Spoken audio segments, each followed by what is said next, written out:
ॐ हरिः ॐ श्री गुरुभ्यो नमः। हरिः ॐ शन्नो मित्रं शं वरुणः शन्नो भवत्वद्युमा शन्न इन्द्रो बृहस्पतिः शन्नो विष्णुरुक्रमः। नमो ब्रह्मणे नमस्ते वायो त्वमेव प्रत्यक्षं ब्रह्मासि त्वमेव प्रत्यक्षं ब्रह्म वदिष्यामि ऋतं वदिष्यामि सत्यं वदिष्यामि तन्मामवतु तद्वक्तारमवतु अवतु माम् अवतु वक्तारम्। ॐ शान्ति शान्ति शान्तिः। ॐ सहना भवतु सहनौ भुनक्तु सह वीर्यङ्करवावहै तेजस्विनावधीतमस्तु मा विद्विषावहै। ॐ शान्ति शान्ति शान्तिः। सदाशिवसमारम्भां शङ्कराचार्यमध्यमाम् अस्मदाचार्यपर्यन्तां वन्दे गुरुपरम्परां। श्रुतिस्मृतिपुराणानाम् आलयं करुणालयं नमामि भगवत्पादं शङ्करं लोकशङ्करं शङ्करं शङ्कराचार्यं केशवं बादरायणं सूत्रभाष्यकृतौ वन्दे भगवन्तौ पुनः पुनः। ईश्वरो गुरुरात्मेति मूर्तिभेदविभागिने व्योमवद्व्याप्तदेहाय दक्षिणामूर्तये नमः। निधये सर्वविद्यानां विषजे भवरोगिणां गुरवे सर्वलोकानां दक्षिणामूर्तये नमः। ॐ नमः प्रणवार्थाय शुद्धज्ञानैकमूर्तये निर्मलाय प्रशान्ताय दक्षिणामूर्तये नमः। मंगलम्। ॐ नमः श्री शङ्करानन्द गुरुपादाम्बुजन्मने। ॐ नमः श्री शङ्करानन्द गुरुपादाम्बुजन्मने। सविलासमहामोहग्राहग्रासैककर्मणे सविलासमहामोहग्राहग्रासैककर्मणे।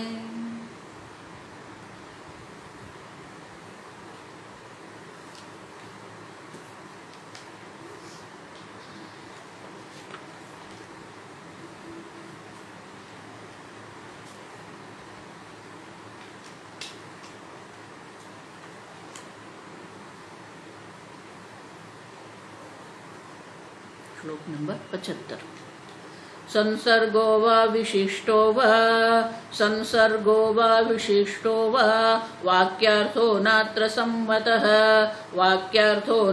सम्मतः अखण्डैकरसत्त्वेन वाक्यार्थो विदुषां मतः 76। प्रत्यग्बोधो य आभाति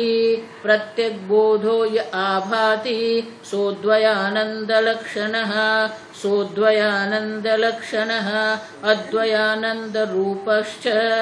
अद्वयानन्दरूपश्च प्रत्यग्बोधैकलक्षणः।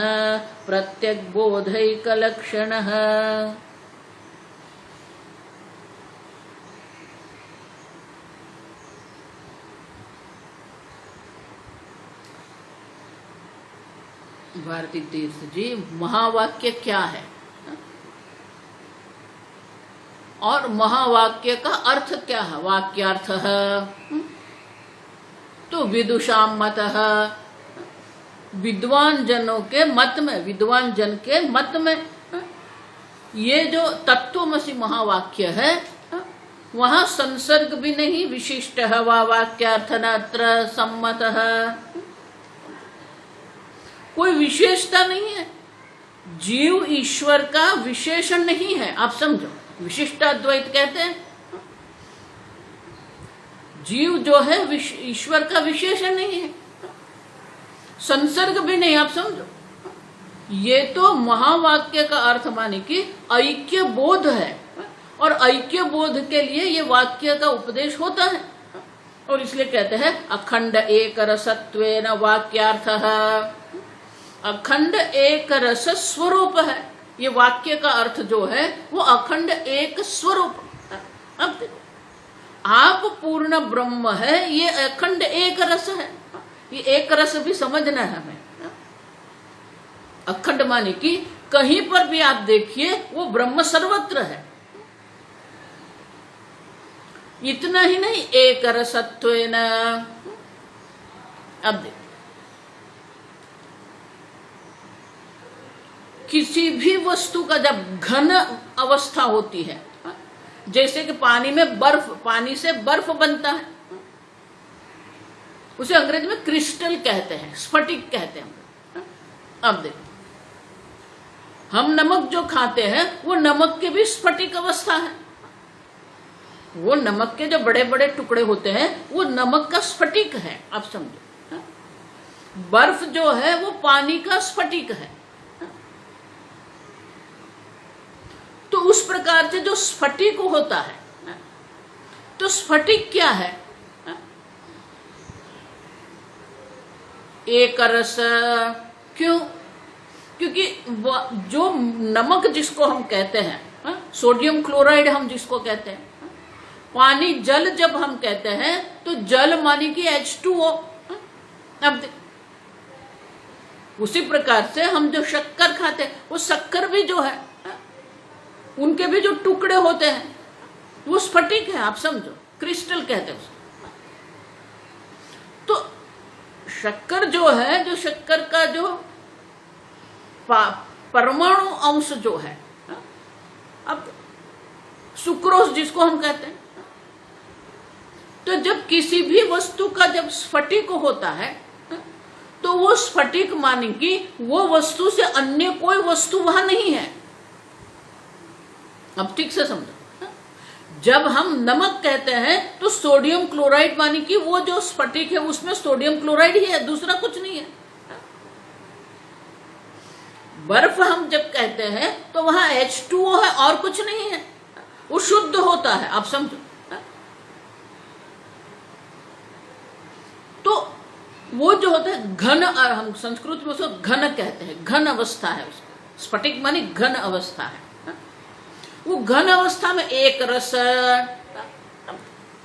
आप ऊपर नीचे अंदर बाहर कहीं पर भी देखेंगे वो एक रस है, घन है, आप सब एक समान है।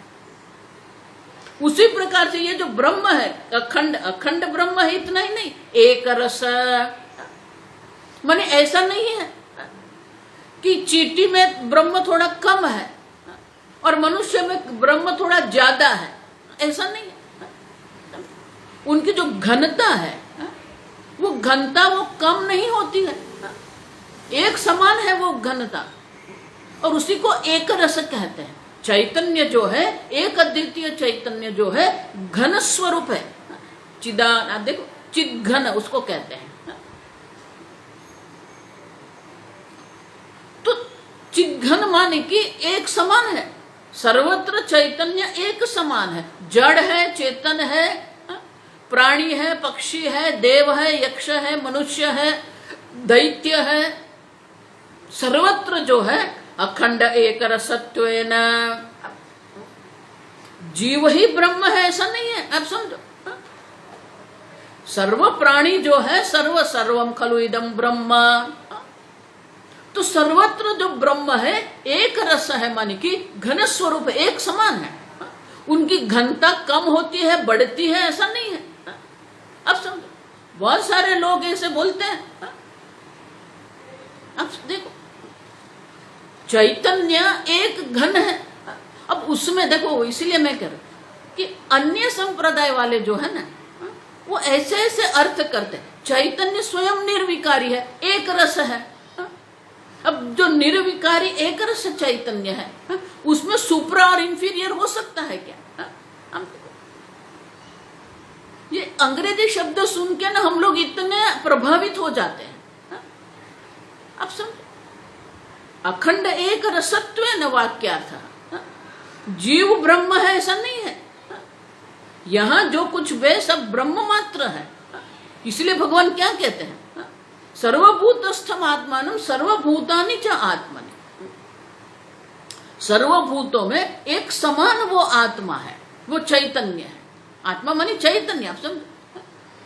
भगवान भी स्वयं क्या कहते हैं, मत्स्थानि सर्वभूतानि, आप देखो, योमाम पश्यति सर्वत्र सर्वम च मयि पश्यति, जो सर्वत्र मेरे दर्शन करता है और सर्व का मेरे में दर्शन करता है। अब देखो, तो मुझ में जो सर्व का दर्शन करता है, तो सर्वत्र एक अद्वितीय चैतन्य मात्र है। और इसलिए कहते हैं अखंड एक रसत्व,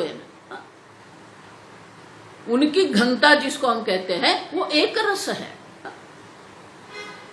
तो जीव ब्रह्म है जब हम कहते हैं, तो जीव को ब्रह्म बनना नहीं, वो ब्रह्म स्वरूप ही है।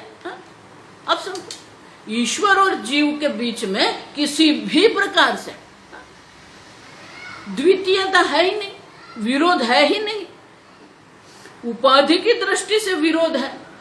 इसलिए कहा ना कि भाग त्याग लक्षण करनी पड़ेगी, विरोध अंश है उसका त्याग करना पड़ेगा, जो अविरोध अंश है उसको हमें पकड़ना है। तो माया उपाधि जो है, माया उपाधि से ईश्वर सर्वज्ञ सर्वशक्ति सर्वव्यापी है, अविद्या उपाधि से जीव अल्प है, जन्म मरण वाला है।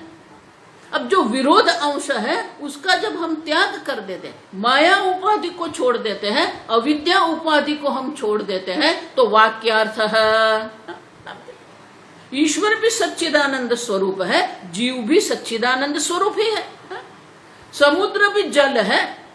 अब देखो, समुद्र भी जल है और तरंग भी जल ही है। जब तरंग को कहते हैं कि तू समुद्र है, तो उनके मन में क्या आएगा, क्योंकि उनकी दृष्टि उपाधि पर है, तो वो समझता है अरे मैं कैसे समुद्र हो सकता हूं। उसी प्रकार से जब जीव को कहते हैं कि तू ब्रह्म है, जगत कारण ब्रह्म है, तो उनके मन में भी यही प्रश्न आता है। और इसलिए कहते हैं कि विरोध अंश की दृष्टि से हम देखते हैं तो जीव ब्रह्म नहीं हो सकता, लेकिन स्वरूप की दृष्टि से हम देखते हैं तो जीव ब्रह्म है। आप समझो, उपाधि की दृष्टि से आप भी अल्प है, मैं भी अल्प हूं, आप समझो, लेकिन स्वरूप की दृष्टि से आप देखते हैं तो आप भी वो सच्चिदानंद ब्रह्म है। और इसलिए कहते हैं वाक्यार्थ है अखंड एक रसत्व न सच्चिदानंद स्वरूप है। लेकिन वो वाक्यार्थ जो है भागत्याग लक्षण से ही हो सकता है, वाच्यार्थ से संभव नहीं है। तो बोले कि वाक्यार्थ क्या है, आप कहते हो ना एक अखंड एक रसम वाक्यार्थम, तो वो क्या है, वाक्य का अर्थ क्या है। तो आगे के श्लोक में 76 श्लोक में कहते हैं प्रत्येक बोध यह आभाति। अब देखो, प्रत्येक बोध जो प्रत्येक चैतन्य जो है, यह आभाति बुद्धियादि साक्षित्वेन स्फुरति। आभाति माने कि बुद्धि आदि का साक्षी स्वरूप जो चैतन्य स्वरूप है, वो जो चैतन्य है, प्रत्येक चैतन्य जो है, यह प्रत्येक चैतन्य आभाति। आप जो साक्षी चैतन्य जो है, सह अद्वयानंद लक्षण, उनका लक्षण क्या है, वो एक अद्वितीय है, अन्य चैतन्य है ही नहीं। आप समझो, और अन्य चैतन्य संभव भी नहीं है। और इसीलिए एक अद्वितीय साक्षी चैतन्य है। आभाति माने कि वो बुद्धि आदि साक्षी रूपेण आभाति। क्यों, सीधे सीधे यह चैतन्य ये ज्ञान नहीं हो सकता है। जिस प्रकार से जो प्रकाश है, देखो एक ही दृष्टांत मैं देती हूं, प्रकाश स्वयं अदृश्य है, मेरे और प्रकाश के जो स्रोत है, प्रकाश के स्रोत और मेरे बीच में प्रकाश है, लेकिन प्रकाश स्वयं अदृश्य होने के कारण आप प्रकाश के किरण को देख नहीं सकते हो। लेकिन प्रकाश जिस वस्तु पर पड़ता है उसी को प्रकाशित वो करता है। मेरे पीछे दीवार है, वो दीवार को प्रकाशित कर रहा है। अब उसी प्रकार से चैतन्य स्वयं जो है अव्यक्त है, कभी भी प्रत्यक्ष माने कि इंद्रिय का विषय नहीं बन सकता। अचिंत्य माने कि मन बुद्धि का भी वो विषय नहीं बन सकता। न इदंतया गृह्यते, आप समझो, यह ब्रह्म है हम नहीं देख सकते, लेकिन कैसे देख सकते हैं? आभाति बुद्ध्यादि साक्षित्वेन स्फुरति। अब वो चैतन्य जो है वो बुद्धि के साक्षी रूप में आप है, आप समझो। तो हमें जैसे दृष्टांत देते थे, अगर शक्कर को कहे कि तू मीठी है, आप देखो मधुरता वो शक्कर का स्वरूप है। अब शक्कर अगर कहे नहीं नहीं नहीं मुझे तो मधुरता का अनुभव करना है, इसी प्रकार से ये सब ध्यान करने वाले जो है ना, स्वामी जी उनको एक्सपीरियंस हंटर कहते थे, अनुभव के पीछे पड़े हुए हैं। अब देखो मैं आनंद स्वरूप, मुझे आनंद स्वरूप की अनुभूति करनी है, करो। शक्कर स्वयं मधुर है, उसको मधुरता का अनुभव करने की आवश्यकता नहीं है। उसी प्रकार से आपका जो लक्षण है, आपका जो स्वरूप है वो क्या है? अद्वयानंद लक्षण है, एक अद्वितीय आनंद स्वरूप आप है। आपको सुखी होना नहीं है, आप सुख स्वरूप है, आप समझो। आपको ज्ञानी बनना नहीं है, आप ज्ञान स्वरूप है। आप समझोगे सुख, अगर आपको सुखी, देखो आगे हम देख के गए, अगर मैं कहूं मैं सुखी हूं तो मैं और सुख दो अलग है। जिस प्रकार से ये धनी है जब हम कहते हैं तो धनम यस्य अस्ति, देखो ये षष्ठी विभक्ति है। अब तो षष्ठी विभक्ति का अर्थ क्या होगा? जिसके पास धन है उसे धनी कहते हैं। तो जिसके पास धन है मानी क्या है? वो और धन जो है वो दोनों अलग है। अब देखो उसी प्रकार से अगर आप कहते हो मैं सुखी हूं, तो इसका अर्थ क्या हो गया? आप और सुख जो है वो दो अलग है, और इसीलिए शास्त्र को कहना पड़ता है आनंद लक्षण। आनंद आपका स्वरूप है, आपको आनंद का अनुभव नहीं करना है, आप स्वयं आनंद स्वरूप है। और वो क्या है? अद्वय लक्षण है, एक अद्वितीय है। तो आप एक अद्वितीय आनंद स्वरूप परमात्मा है। यह बाती बुद्धि साक्षी रूपेण, जो एक अद्वितीय चैतन्य है वो अद्वय आनंद स्वरूप है। अद्वय आनंद रूपश्च प्रत्येक बोधैक लक्षण तथाविधः अद्वय आनंद रूपश्च परमात्मा एक लक्षणश्च चिदेक रसः। देखो ये टीकाकार भी कहते हैं चिद एक रसः, चैतन्य एक रस है, सर्वत्र एक समान है। जड़ वस्तु में भी वही चैतन्य है, आप समझो। जड़ और चेतन का जो विभाग जो हम कर रहे हैं वो किसके कारण है? ये शरीर में सूक्ष्म शरीर है इसलिए ये चेतन है।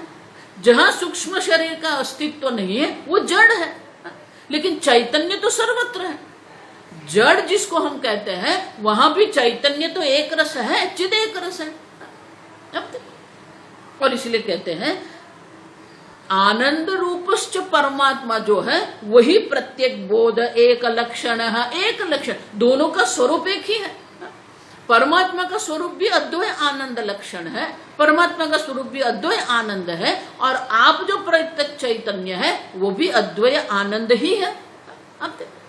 तो दोनों का जो लक्षण, दोनों का जो स्वरूप है वो एक ही है। तटस्थ लक्षण अलग है लेकिन स्वरूप लक्षण तो एक ही है। तो तटस्थ लक्षण में जो विरोधाभास है उसका हम त्याग कर देते हैं, और स्वरूप एक अद्वितीय आनंद स्वरूप जो चैतन्य जो है उसे हम पकड़ते हैं। और इसलिए कहते हैं तथाविधः परमात्मा प्रत्येक बोध एक लक्षण चिदेक रसः प्रत्येगात्मा इत्यर्थः। आप अनंत चैतन्य स्वरूप आत्मा है। देखो ये परमात्मा जो है ना, परमात्मा का जो सामान्यतः हम अर्थ करते वो क्या है? परमात्मा माने भगवान, ईश्वर, ये सामान्य अर्थ है।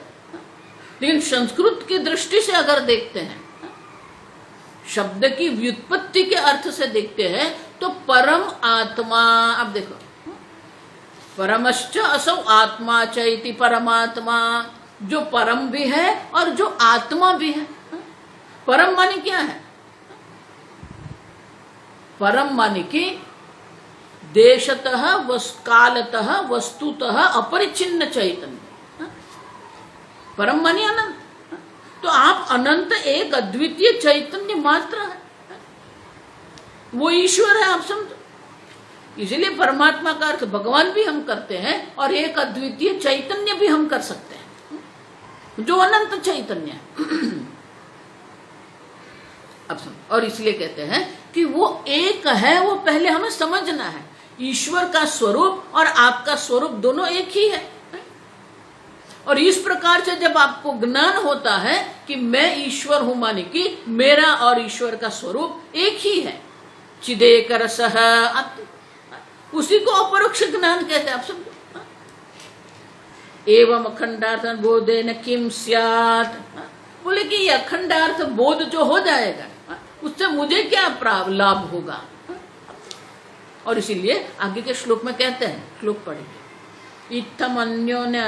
इत्थमन्योन्यतादात्म्य प्रतिपत्तिर्यदा भवेत्, इत्थमन्योन्यतादात्म्य प्रतिपत्तिर्यदा भवेत्, अब्रह्मत्वं तमर्थस्य व्यावर्तेत तदेव हि, व्यावर्तेत तदेव हि।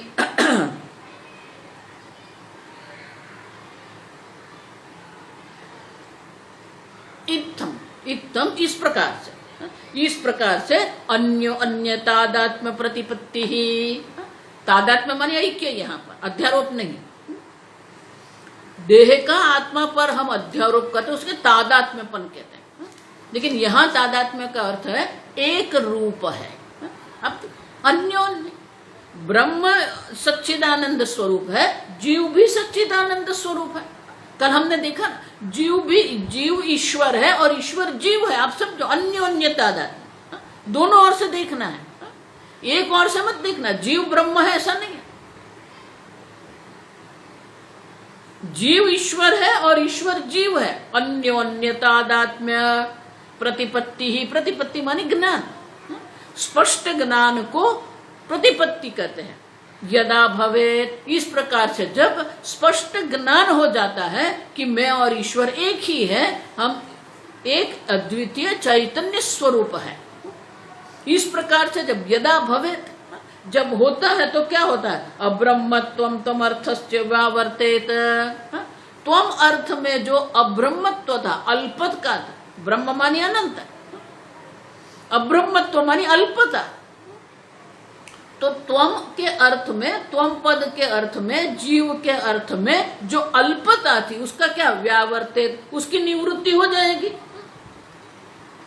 यदा अन्योन्य तादात्म्य प्रतिपत्ति ही भवे तदा अब्रह्मत्वं त्वमर्थस्य व्यावर्तेत। फिर आप में अल्पता नहीं रहेगी, आप समझो। उपाधि की दृष्टि से अल्पता है, पर स्वरूप, लेकिन स्वरूप की दृष्टि से कोई अल्पता नहीं है। आप एक अद्वितीय चैतन्य मात्र हैं। अब जितनी भी अल्पता है वो उपाधि की अल्पता है, आपकी अल्पता नहीं है। जो मर्यादा का अनुभव आप कर रहे हैं वो बुद्धि की मर्यादा है, मन की मर्यादा है। लेकिन मन की मर्यादा से मैं मर्यादित नहीं, क्योंकि मैं मन नहीं हूं। अब मन का अस्तित्व जो है आप चैतन्य के कारण है, लेकिन आपका अस्तित्व मन पर आधारित नहीं है। और इसीलिए उपाधि की दृष्टि से मर्यादा है, तत्व की दृष्टि से कोई मर्यादा रहती नहीं है। और इसलिए कहते हैं कि जीव का अर्थ में जो, त्वम पद के अर्थ में जो अल्पता है, वो अल्पता की निवृत्ति हो जाती है।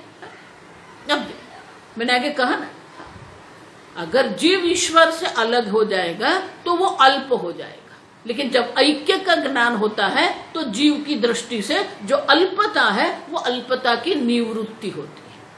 अब जब ईश्वर जीव होता है तो क्या होता है, और इसलिए आगे कहते हैं उसी प्रकार से तत्पद में भी क्या होता है, जब अन्योन्य जो ऐक्य का ज्ञान हो जाता है तो जीव की दृष्टि से अल्पता की निवृत्ति हो जाती है, और तत्पद जो ईश्वर है वह क्या होता है। तो आगे के श्लोक में कहते हैं तदर्थस्य च पारोक्षम यदेवं किं ततः शृणु, तदर्थस्य च पारोक्षम यद्येवं किं ततः शृणु, पूर्णानंद एक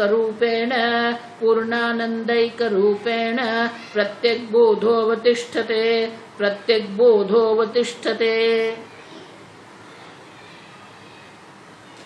बोले कि वो तो ठीक है, चलो उपाधि की दृष्टि से मर्यादा है, स्वरूप की दृष्टि से मैं मर्यादित नहीं हूं, मेरी अल्पता की अब्रह्मत्व की निवृत्ति हो गई। लेकिन तदर्थस्य माने कि पारोक्ष्यम त्वम अर्थस्य प्रत्यगात्मन अब्रह्मत्व भ्रांति सिद्ध है। तो वो जो जीव है वो क्या है, तदर्थ ब्रह्मणश्च, वो ब्रह्म है। लेकिन ब्रह्म तो क्या है, पारोक्षम च यदि एवं किं ततः शृणु, लेकिन ब्रह्म तो परोक्ष है, ईश्वर परोक्ष है। तो परोक्ष ब्रह्म जो है वो मैं हूं, वो कैसे अनुभव मुझे होगा, परोक्ष का अहम बुद्धि, परोक्ष में अहम बुद्धि मेरी कैसे हो सकती है।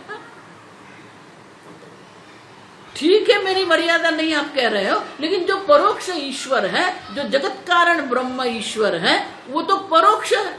तो परोक्ष में अहम बुद्धि कैसे हो सकती है, किम ततः शृणु। तो कहते हैं उनको भी सुनो आप, क्यों, पूर्णानंद एक रूपेण, क्योंकि पूर्ण आनंद स्वरूप एक रूपेण प्रत्येक बोध अवतिष्ठते। अब जो रहेगा, अवशेष जो रहेगा वो क्या है, पूर्णानंद एक रस। माया उपाधि की भी आप निवृत्ति कर देते हैं, क्योंकि माया स्वयं मिथ्या है, वो ब्रह्म का स्वरूप नहीं है। माया स्वयं जो है वो अपने अस्तित्व के लिए ब्रह्म पर आधारित है, और इसलिए माया स्वयं मिथ्या है, वो ब्रह्म का स्वरूप नहीं हो सकती। तो ब्रह्म का जो स्वरूप है पूर्णानंद एक रस, अब जो अवशेष रहेगा वो पूर्णानंद एक रस ब्रह्म ही रहेगा।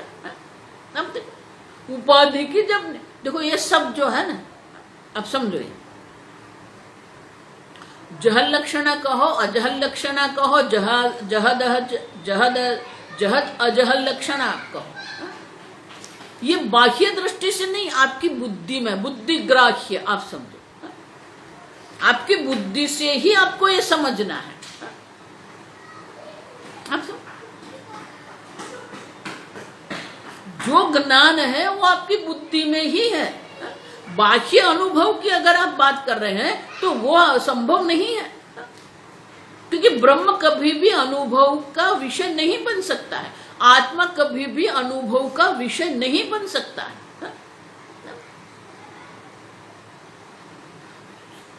शंकराचार्य जी इसलिए दूसरे अध्याय में बहुत सुंदर कहते हैं कि आत्मा क्या है, प्रमातरी सती,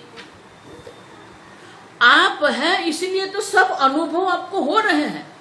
तो किसी भी अनुभव के पहले आप स्वयं तो है कि नहीं, आप देखो, किसी भी अनुभव को आप देखो कि अनुभव के पहले आप हैं, प्रमातरी सती। किसी भी ज्ञान के पहले, किसी भी अनुभव के पहले आपको मैं हूं ये ज्ञान है, आप सब प्रमातरी सती, आप स्वयं हो। फिर आप कह रहे हो मुझे अनुभव हो जाए, कैसे अनुभव हो सकता है। और इसीलिए वो आपकी बोध में, आपकी बुद्धि में ही है, और इसलिए कहते हैं प्रत्येक बोध, आप प्रत्येक बोध मान की वो साक्षी चैतन्य स्वरूप आत्मा मैं हूं, ये बोध है। आप बाह्य अनुभव की हम बात नहीं कर रहे, क्योंकि बाह्य अनुभव संभव नहीं है। और इसलिए कहते हैं पूर्णानंद एक रूपेण प्रत्येक बोध अवतिष्ठते। जब ये उपाधि की माया उपाधि की भी हम निवृत्ति कर देते हैं तो जो रहता है अवतिष्ठते माने कि जो बाकी रहेगा वो क्या रहेगा? प्रत्येक बोध पूर्णानंद एक रस। आप पूर्ण आनंद स्वरूप एक अद्वितीय चैतन्य मात्र है, और कुछ है नहीं। आप समझ, माया भी मिथ्या है माने कि अभी जो वर्तमान काल में हम माया है कहते हैं वो भी नहीं है, क्योंकि वो तो मिथ्या है। आप समझो, वेदांत की यही दृष्टि आपको पकड़नी है। जब आप कहते हो घट है, घट अस्ति, आप देखो तो घड़ा है जब आप कह रहे हो तो वो जो है पना जो है वो तो मिट्टी का है, घड़े का नहीं है। तो घड़ा है ही नहीं। आप समझो, आप जब घड़े का अनुभव कर रहे हैं तब भी आपकी समझ में, आपके बोध में क्या है? ये मिट्टी है। आप समझो, भले घड़े का अनुभव है, भले घड़े का हम उपयोग भी करते हैं, भले घड़े का जन्म हुआ, भले घड़े का नाश हो जाता है, लेकिन जब घड़ा है हम कहते हैं तब भी वो घड़ा नहीं है। आप समझो, है ही नहीं।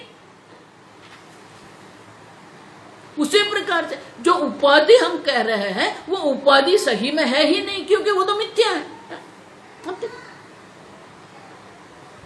जो बाकी रहेगा अवतिष्ठ, जो बाकी रहेगा वो तो क्या है? पूर्णानंद एक रस प्रत्येक बोध है।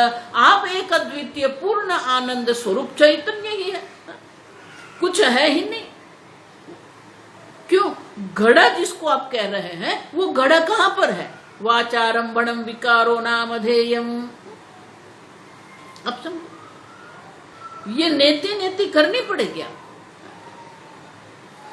घट शब्द जो है वो आपकी वाग आलंबनम,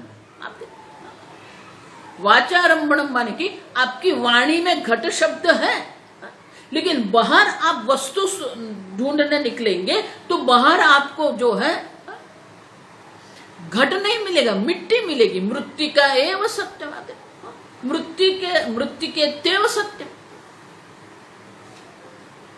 उसी प्रकार से बाहर जब आप उपाधि ढूंढने निकलेंगे तो उपाधि नहीं मिलेगी। पूर्णानंद एक रूप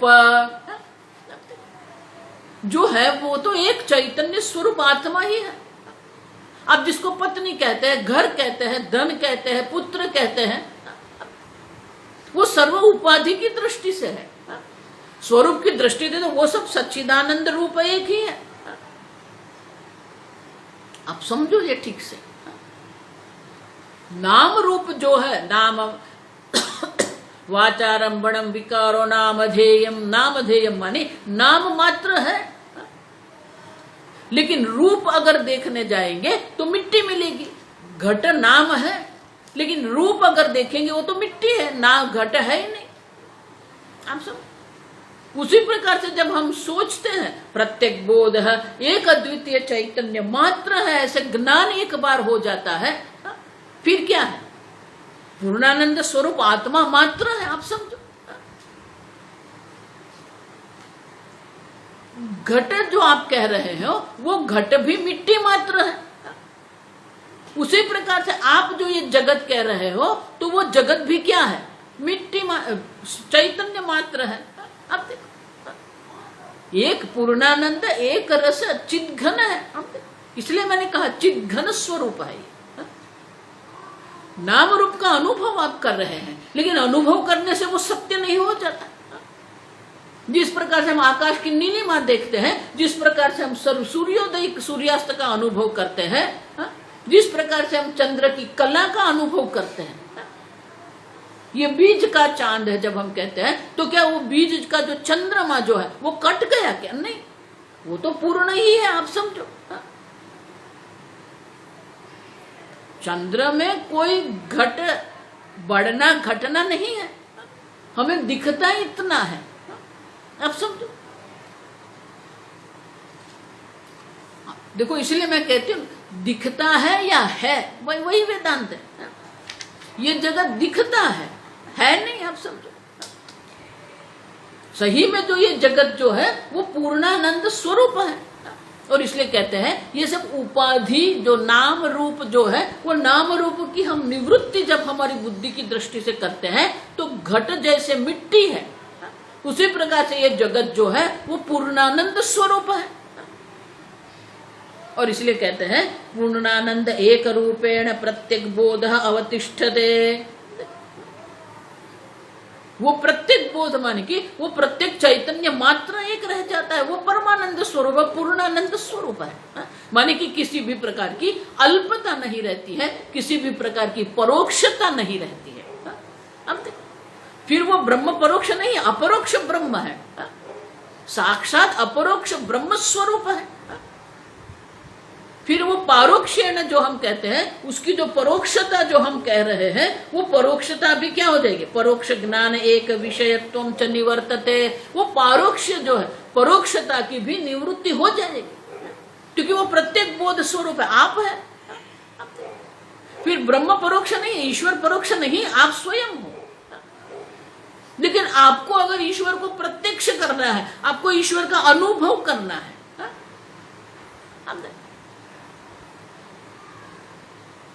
मुझे श्री कृष्ण का दर्शन करना है, आप करो। भगवान के दर्शन होते हैं, नहीं होते ऐसे नहीं है। लेकिन जब हम कहते हैं कि भगवान के दर्शन हुए, पर हुए फिर क्या है, आप देखो भगवान ने दर्शन दिया और भगवान दर्शन देके चले गए, तो भगवान भी क्या हो गए, आया राम गया राम हो गए क्या? आपकी जो भक्ति है, आपका जो भाव है, वो भाव के कारण भगवान प्रकट हो सकते हैं। लेकिन वो जो भगवान आप कह रहे हैं, वो तो प्रत्यक्ष जो भगवान है, वो तो अनित्य है, क्योंकि आए और गए।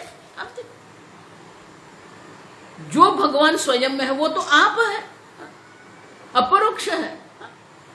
भगवान प्रत्यक्ष भी नहीं है, परोक्ष भी नहीं है, भगवान अपरोक्ष है। और इसलिए कहते हैं जो परोक्षता जो ईश्वर की या ब्रह्म की हम कहते हैं, वो भी प्रत्येक बोध है, माने कि अपरोक्ष आत्मा मात्र है, जो पूर्णानंद स्वरूप है।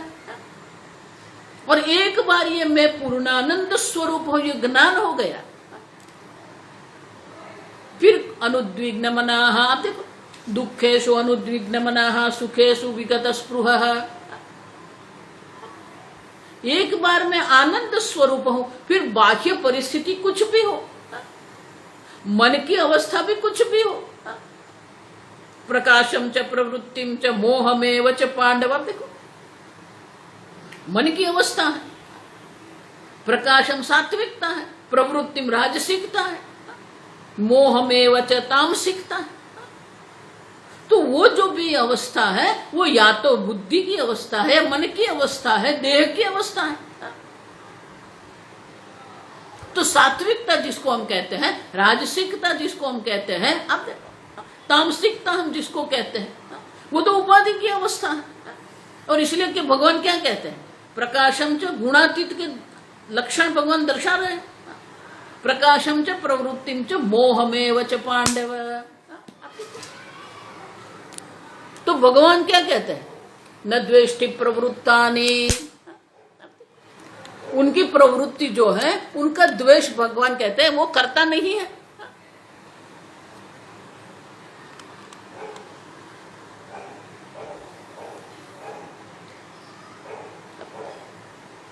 न द्वेष्टि प्रवृत्तानि निवृत्तिम च न कांक्षति।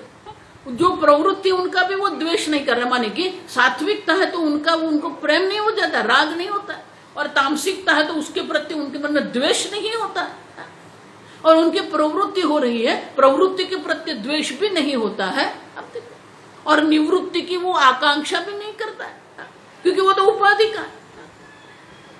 मिट्टी एक बार ज्ञान प्राप्त कर ले, मैं मिट्टी हूं, फिर वो घड़े के रूप में हो और किसी और रूप में हो, उनको कोई किसी भी प्रकार से उनको कोई फर्क नहीं पड़ता है। आप समझो,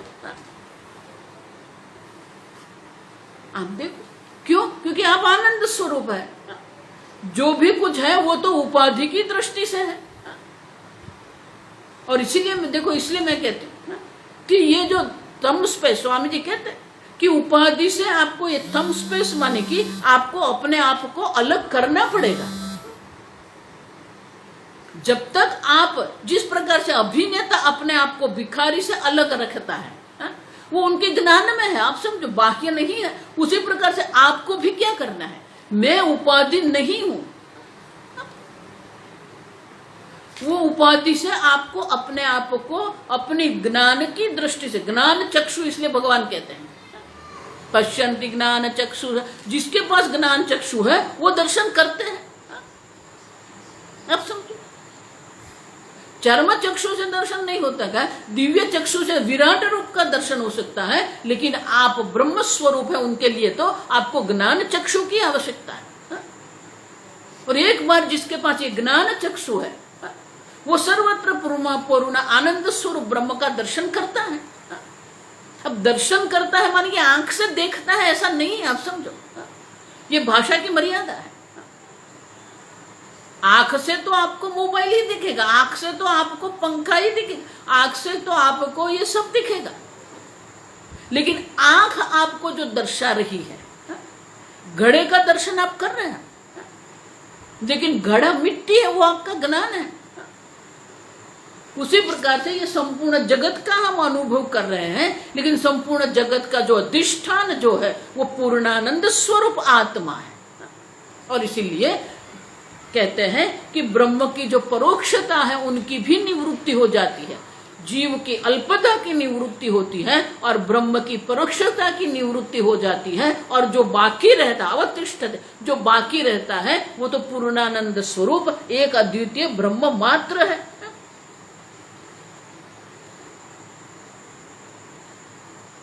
और इसीलिए ये चिंतन जो है वो आवश्यक है। देखो, इसलिए मैं बार बार कहती हूं, मात्र श्रवण से कुछ नहीं होगा, श्रवण करने के बाद चिंतन आपको करना पड़ेगा, उसको संस्कृत में आत्मसात करना पड़ेगा। ये गौ माता होती है ना, तो गौ माता जो है ना, अब तो बिल्कुल बदल गया, आप समझो, 24 घंटे गौ माता को बांध के रखते हैं और वो जहां खड़ी है वहां उनको वो घास चारा दे देते हैं। ठीक नहीं है। मात्र जब आपको दोहन करना है तभी आपको उसको अंदर लाना है, बाकी तो उनको बाहर ही रखना है। अब सब देखो, ये प्रदेश में जो है ना, प्रदेश में जो दूध मिलता है, तो ज्यादा से ज्यादा दूध लेने के लिए वो लोग अनेक प्रकार के हार्मोन्स देते हैं, हम लोग स्टेरॉइड देते हैं।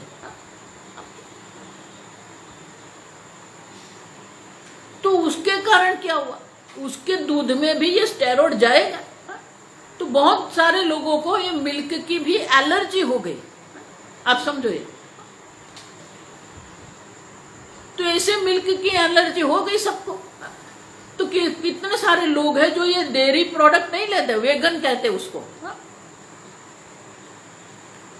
वो मांसाहार तो करते ही नहीं है, लेकिन डेयरी प्रोडक्ट जिसको कहते हैं, दूध है, दही है, घी है, ये सबका भी वो उपयोग नहीं करते।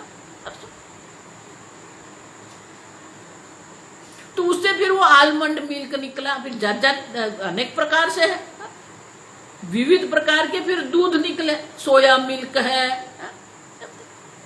आलमंड मिल्क है, वो सब निकाले उन लोगों ने। लेकिन बहुत सारे लोग ऐसे हैं जो ये गोपालन करते हैं, उन लोगों ने क्या कर दिया, देखा कि ये जो हम कर रहे हैं वो ठीक नहीं है, तो फिर उन लोगों ने क्या किया, बड़ी सी वो लोग भूमि लेते हैं और फिर वहां किसी भी प्रकार के रसायन, ये जो होते हैं ना रसायन, फर्टिलाइजर, खाद कहते हैं ना, तो रासायनिक खाद न डाल के बिल्कुल ऑर्गेनिक करके बहुत सारा वो घास उगाते हैं। और जो गैया होती है तो वो जो बड़ी सी उनकी भूमि है, भूमि के एक कोने पर वो लोग एक मकान बनाते हैं जहां मिल्किंग करते, दोहन करते हैं। बाकी के समय में 24 घंटे वो गैया जो होती है वो वहां आराम से रहती है, खुले में। फिर उन लोगों ने क्या किया, ये तो ऑर्गेनिक मिल्क है, मिल्क ही ऑर्गेनिक है, फिर उसको ऑर्गेनिक करने की क्या आवश्यकता है, फिर भी है ऑर्गेनिक मिल्क। तो ऐसी जो बाहर घूमने वाली जो है ना गैया, ऐसी गौ माता को अगर आप देखेंगे, देखो हमें आत्मसात शब्द समझना है, तो वो जो गाय होती है ना, गौ माता को अगर आप कुदरत में रखेंगे, बाहर खुली रखेंगे, तो वो पूरा दिन जो है वो घास नहीं खाती है। तब समझो, मध्याह्न काल तक वो गाय जो है वो घास खाती है। फिर वो क्या करती है, मध्याह्न के बाद के समय में वो एक जगह पर बैठ जाती है, और वो एक जगह पर बैठ जाती है, फिर क्या करती है, देखो ये जो गौ जो है ना, कैटल जिसको कहते हैं, पशु, वो जो है उनके 2 उदर होते हैं। तो पहले जब वो घास खाती है ना, तो एक उदर में वो सब घास जाता रहता है, ऐसे ऐसे काट के वो लेती है और उतारती है।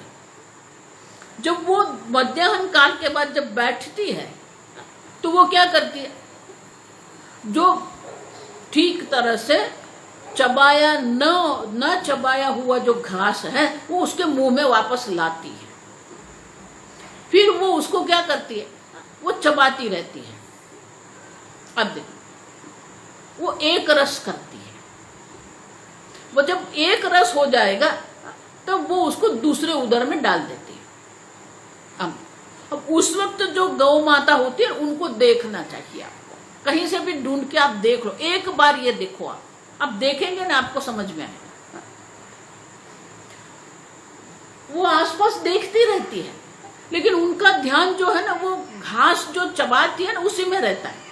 वो देखती भी है, करती भी है, कुछ भी वो चबाती रहती है, और फिर वो उसको उतार देती। क्यों? क्योंकि फिर वो जो घास जो है वो एक रस हो गया, और वो जो घास जो उधर में डालती है फिर वो उनके शरीर में आत्मसात होता है। बस अब हमें भी वही करना है। शास्त्र श्रवण करते हैं ना, वो गौ माता का घास खाने जैसा है। लेकिन जैसे मध्याह्न काल के बाद वो गौ माता बैठ जाती है और फिर वो जो घास है उसे चबाती है। बस वही हमें भी करना है। ये जो शास्त्र श्रवण हम करते हैं फिर उसको आत्मसात करना है आपको। आप समझो, आपको चिंतन करना पड़ेगा। आप बैठते हो, आनंद से बैठो, और फिर जो सुना है आपने, जो श्रवण किया हुआ है, उनको याद करके, जिस प्रकार से गौ माता उदर में से घास मुंह में लाती है और फिर उसको चबाती है, उसी प्रकार से आपको भी क्या करना है। आपकी जो स्मृति रूपी उदर है जिसमें ये शास्त्र श्रवण गया है, वो शास्त्र श्रवण को निकालो और फिर उसके ऊपर चिंतन करो। जब तक आप ये चिंतन नहीं करेंगे, आप ये जो ज्ञान जो है आपके लिए अपरोक्ष ज्ञान नहीं बनेगा, आत्मसात करना पड़ेगा। स्वामी जी उसके लिए, आत्मसात के लिए स्वामी जी कहते थे एसिमुलेशन कहते उसको। आत्मसात माने वो आपका ज्ञान बनना चाहिए। अभी वो शास्त्र का ज्ञान है, गुरु का ज्ञान है, विद्वत जनों का ज्ञान है। वो ज्ञान आपको बनाना है, और इसीलिए ये आत्मसात करना पड़ता है। और इसलिए भगवान भी कहते हैं कालेन आत्मनिविन्दति। अब देखो, कालेन ये तीसरी विभक्ति है। वाणिनी व्याकरण में जब हम काल की बात करते हैं, किसी भी प्रक्रिया की बात करते हैं, तो उसमें 2 प्रयोग होते हैं। कालम भी माने द्वितीय विभक्ति भी हो सकती है, तृतीय विभक्ति भी हो सकती है। अब देखो, मासम पठेत। अब देखो, तो अगर द्वितीय विभक्ति है तो क्या है, वो जो काल है वो नियत है। नियत माने निश्चित है। 1 मास में आप पाठ कर सकते हैं। माने वो निश्चित काल है। जब निश्चित काल होता है तो द्वितीय विभक्ति होती है, आप समझ। लेकिन कई प्रक्रिया ऐसी होती है जिसमें हमें फल मिलता है, वो परिपक्व होती है, लेकिन उनका काल निश्चित नहीं है। आजकल जैसे ये ज्ञान के लिए है ना, 3 साल आप पढ़ेंगे बीए हो गए, और 2 साल पढ़ेंगे एमए हो गए, और 1 साल पढ़ेंगे बीएड हो गए। अब देखो ये निश्चित काल से हम कर रहे हैं, तो अपराविद्या में निश्चित काल हम रख सकते हैं, लेकिन पराविद्या में निश्चित काल नहीं है। और जब निश्चित काल नहीं होता है ना, अब देखो, हाँ, जुगाली करना, बढ़िया, थैंक यू। तो गौ माता जो है ना वो जुगाली करती है, वो गुजराती में वागोड़वू कहिए आप। तो आपको भी ये जुगाली करना पड़ेगा। अब देखो,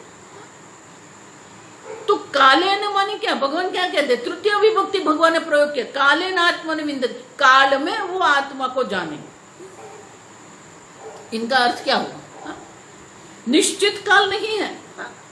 आपके लिए अगर 2 वर्ष है, दूसरे किसी के लिए 4 वर्ष भी हो सकता है, किसी के लिए 1 महीना भी हो सकता है। आपका अधिकारित्व कैसा है उनके आधार पर चलेगा, आप कितना चिंतन कर रहे हैं उनके पर भी वो आधारित है। और इसीलिए भगवान कहते हैं काले ना, आत्मा की प्राप्ति आपको अवश्य होगी, आत्मज्ञान आपको अवश्य होगा, लेकिन कितना समय लगेगा वो निश्चित नहीं है।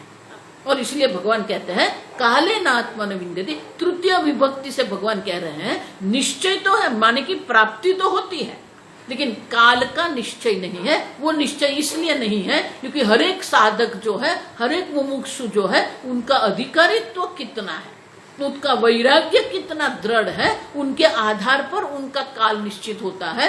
और इसीलिए ये चिंतन हमें करना पड़ेगा। ये जुगाली जो श्रवण किया है उसको वापस, वो स्मृति जो है, स्मृति से आपको वापस आपके मन में लाना पड़ेगा, और फिर वो जुगाली आपको करनी पड़ेगी। गुजराती में वागोड़वू ऐसा कहते हैं। गाय बेसी ने वागोड़ है। उसी प्रकार से जो गौ माता जैसे जुगाली करती है, आपको भी ये शास्त्र श्रवण आपने जो किया है उसका अगर आप आत्मचिंतन करते रहेंगे तो आपको भी ये जो ज्ञान है अपरोक्ष हो जाता है। आगे हम कल देखें। ओम स्वस्ति प्रजाभ्यः परिपालयन्ताम् न्यायेन मार्गेण महिं महिषाः गोब्राह्मणेभ्यः शुभमस्तु नित्यम् लोकाः समस्ताः सुखिनो भवन्तु काले वर्षतु पर्जन्यः पृथिवी सस्यशालिनी देशो यंक्षोभरहितः ब्राह्मणाः सन्तु निर्भयाः। ओम सर्वेषां स्वस्तिर्भवतु, सर्वेषां शान्तिर्भवतु, सर्वेषां पूर्णं भवतु, सर्वेषां मङ्गलं भवतु, सर्वे भवन्तु सुखिनः, सर्वे सन्तु निरामयाः, सर्वे भद्राणि पश्यन्तु, मा कश्चित् दुःखभाग् भवेत्। असतो मा सद्गमय, तमसो मा ज्योतिर्गमय, मृत्युर्मा अमृतंगमय। ओम पूर्णमदः पूर्णमिदं पूर्णात् पूर्णमुदच्यते पूर्णस्य पूर्णमादाय पूर्णमेवावशिष्यते। ओम शांति शांति शांति। हरिः ओम। श्री गुरुभ्यो नमः। हरिः ओम।